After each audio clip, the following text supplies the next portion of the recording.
আসসালামু আলাইকুম। বাংলা নিউজ 24 এর নতুন সংবাদ ভিডিওতে আপনাদের সবাইকে স্বাগতম। প্রথমে জানিয়ে দেব সংবাদ শিরোনাম। 23 মে সারা দেশে বিক্ষোভের ঘোষণা হেফাজতের। শাপলা চত্বর গণহত্যার অজানা তথ্য তুলে ধরেন প্রেস সচিব। ঐক্যমত্য কমিশন কারো প্রতিপক্ষ নয় বলছেন আলী রিয়াজ।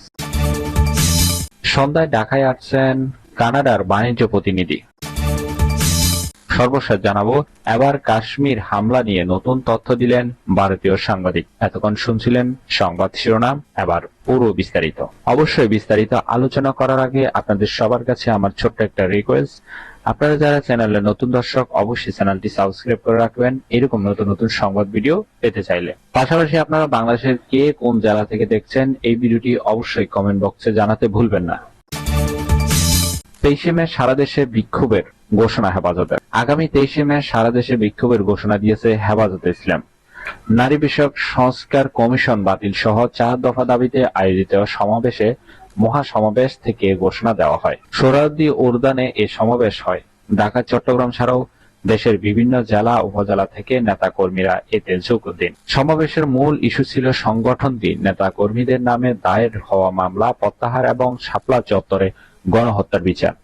এ বিষয়ে হেফাজতে ইসলামের যুগ্ম মহাসচিব আজিজুল হক ইসলামাবাদী বলেন, মামলা প্রত্যাহার পিছিয়ে গেলে নির্বাচনের পর নতুন যে সরকার ক্ষমতায় আসবে তারা এসব মামলাগুলোকে রাজনৈতিক হাতিয়ার হিসেবে ব্যবহার করতে পারে।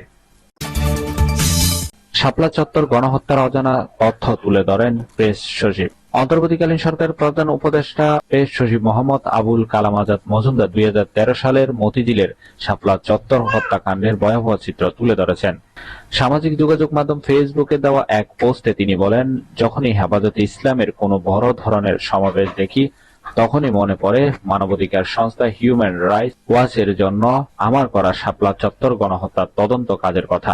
পুরো বিশ্ব যখন এই হত্যাকাণ্ডের কতজন নিহত হয়েছে তা নিয়ে বিভ্রান্ত ছিল। আমি তখন ঢাকা ভিত্তিক সাবেক বিসিবি সংবাদদাতা মার্কস ডামেটের সঙ্গে মিলিত হয়ে এই কঠিন কাজ হাতে নিয়েছিলাম। আমরা এই সিদ্ধান্তে পৌঁছানোই যে 2 দিনে ওই সহিংসতার অন্তত 58 জন মানুষ নিহত হয়েছিল, যাদের মধ্যে নিরাপত্তা বাহিনীর 7 সদস্যও ছিল। ঐক্যমত্য কমিশন কারো প্রতিপক্ষ নয় বলছেন আলী রিয়াজ। বিভিন্ন সংস্কার কমিশনের সুপারিশ বিবেচনায় লক্ষ্য গঠন করা জাতীয় ঐক্যমত্য কমিশন কারোর প্রতিপক্ষ নয় বলে জানিয়েছেন কমিশনের সহ সভাপতি ডাক্তার আলী রিয়াজ। জাতীয় সংসদ ভবনে এলডি হলে 12 দলীয় ঐক্য জোটের সঙ্গে সংলাপে বসার আগে তিনি এসব কথা বলেন। গণতন্ত্র পূর্ণ প্রতিষ্ঠায় আমাদের লক্ষ্য হচ্ছে সুনির্দিষ্ট নির্ধারিত সময়ের মধ্যে জাতীয় ঐক্যমত তৈরি করার মাধ্যমে একটি জাতীয় সনদ তৈরি করা মন্তব্য করে অধ্যাপক আলী রিয়াজ বলেন। তিনি বিভিন্ন রাজনৈতিক দল বিভিন্ন রকম আদর্শনিক অবস্থান থেকে তাদের মতামত দিয়েছেন। আমরা আশা করি জাতীয় স্বার্থে। সন্ধ্যায় ঢাকায় আসছেন কানাডার বাণিজ্য প্রতিনিধি। কানাডার ইন্দো প্যাসিফিক বাণিজ্য প্রতিনিধি দল থুপিল 4 দিনের সফরে বাংলাদেশে আছেন। সফরে এই ব্যবসায়িক প্রতিনিধিদের নেতৃত্ব দেবেন পল থুপিল। রোববার থেকে তাদের সফর কার্যক্রম শুরু হবে। ঢাকায় কানাডিয়ান হাই কমিশন এই তথ্য নিশ্চিত করে জানিয়েছে, সফরে পল থুপিল বাংলাদেশের চলমান গণতান্ত্রিক সংস্কার ও একটি অবাধ ও সুস্থ নির্বাচনের লক্ষ্যে কানাডার প্রতিশ্রুতি পুনর্ব্যক্ত করেন। তিনি ইন্দো প্যাসিফিক কৌশল সহ এই অঞ্চলে কানাডার সক্রিয় সম্পৃক্ততা তুলে ধরবেন। এবার কাশ্মীর হামলা নিয়ে নতুন তথ্য দিলেন ভারতীয় সাংবাদিক। কাশ্মীর হামলা নিয়ে প্রশ্ন তুলে ভারতীয় সিনিয়র সাংবাদিক অচরণা টিওরি বলেছেন, ভারতীয় সংবাদ চ্যানেলগুলো নিরলসভাবে মিথ্যা প্রচার চালাচ্ছে। ভারত নিয়ন্ত্রিত জম্মু ও কাশ্মীরের পেহেলগামে হামলা নিয়ে অনুসন্ধান করেন। তিনি স্থানীয়দের বক্তব্য এবং সরকারি বর্ণনায় আকাশ পাতাল ফারাক খুঁজে পান বলে এক প্রতিবেদনে জানিয়েছে। পাকিস্তান ভিত্তিক দৈনিক ইংরেজি ভাষার সংবাদপত্র দ্য এক্সপ্রেস ট্রিবিউন এর আগে কাশ্মীরের পেহেলগামে সন্ত্রাসী হামলাকে ফসল ফ্লগ অপারেশন দাবি করেছে পাকিস্তান। দেশটির সংবাদ মাধ্যম এ নিয়ে একাধিকবার বিশ্লেষকধর্মী প্রতিবেদন প্রকাশ করা হয়েছে।